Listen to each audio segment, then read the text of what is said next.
The last function we will learn its derivative in this section is the logarithmic function, guys.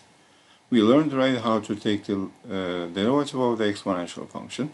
If we use the chain rule and then as well as the exponential function derivative, we can find out the logarithm function derivative. I'm not gonna get into the detail, okay, how we use the chain rule and then as well as the exponential function derivative to get the logarithm function derivative. But that's the idea behind, okay, how we can find the logarithm function derivative. If you look at these four formula, I have the four formula here. Look at that, 1, 2, 3, and 4. Okay, they're almost similar to each other. I just changed the logarithm to the natural logarithm, and as you see, logarithm to the natural logarithm. Here I just had the x. Look at that, but here instead of x, I have a function, which is different than x. So what's going to be difference? Okay, all these formula. Look at that. You can assume just they are almost same. If you learn actually the last two ones, okay, since instead of g of x, you can just use x, which is going to be same. You can just assume gx is equal x. Look at that. It says you need to take the derivative of the function you have here and then divide by that function, right? That's it. Or if you are taking the derivative of the natural logarithm, you need to take the derivative of the function you have inside the natural logarithm and then divide by that function. That's the idea behind it. Let me give you a couple of examples then. Examples, look at that. Y is equal ln x cubed plus 5. Of course, you don't need to take the absolute value here. Absolute value doesn't any effect on the derivatives, since we just want to make sure everything is going to be positive. So I can just absolutely assume that's going to be positive, and otherwise that wouldn't be continuous, and then we don't have any derivative if it is not defined. That's why we are going to assume everything positive. So I can just apply the derivative rule. Look at what is the derivative. Look at the fourth rule here where I'm given. So you need to find first, what is your g of x function. My g of x function here, as you see, x cubed plus 5.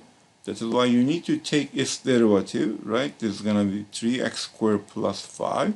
Since I have the natural logarithm, there is no ln around, as in the third rule.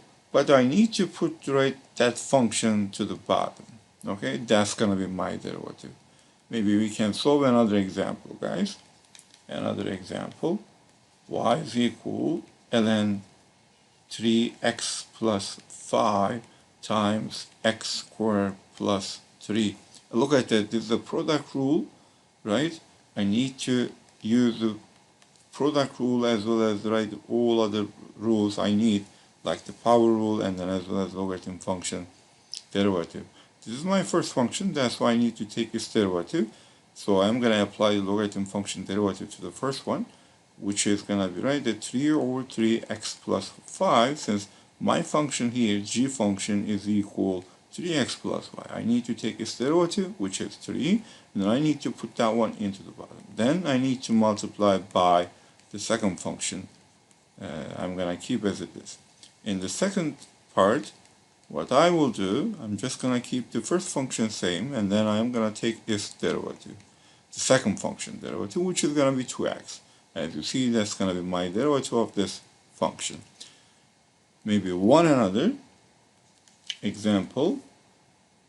Y is equal ln to the third, 7x to the 4 plus 1.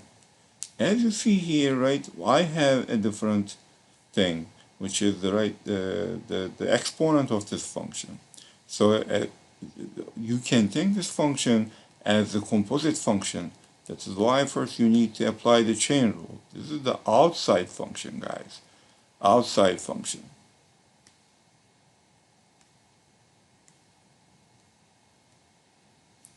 Outside function. And this is my inside function. So first I need to take the outside function which is just the power function. So 3, whatever I have inside, square. So you have the inside, this function, 7x to the 4 plus 1. Then I'm gonna start right taking the derivative of inside function. How? Using the logarithm function derivative. It says first you need to take the derivative of the function inside ln, which is gonna be 28x cubed, the derivative of 1, which is 0, and then over 7x to the 4 plus 1. I hope you noticed that how I use the chain rule to take the derivative first of the exponential function.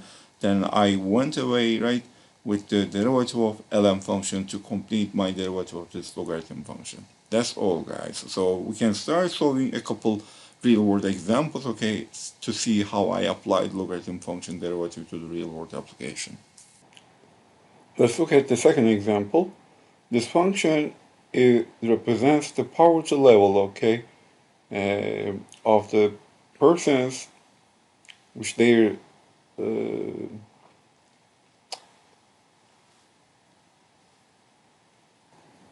let's look at the second example. This function gives us the percentage of the person 65 years old and over, their income level, which is below the poverty level.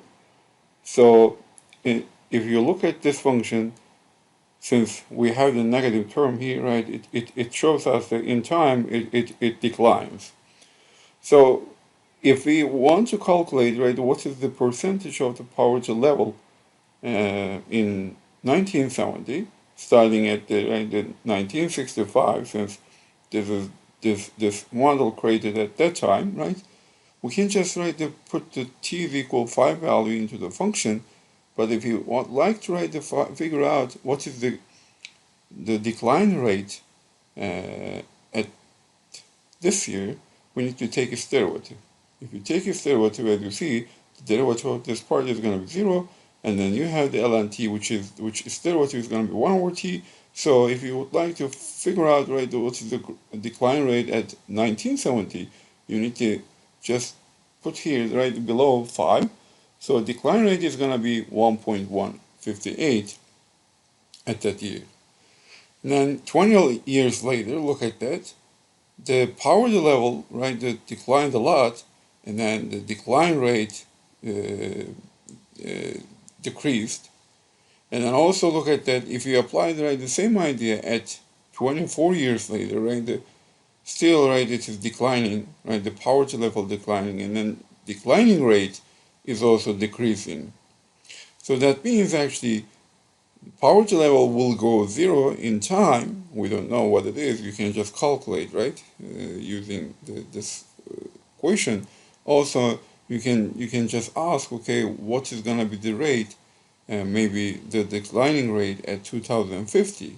Based on all this information, of course, you can set your all expenditures for the Social Security, or you can just increase the tax to get more money to help the Social Security. That's how you can use this type of information, of course, under the assumption if this model is the approximately correct, guys.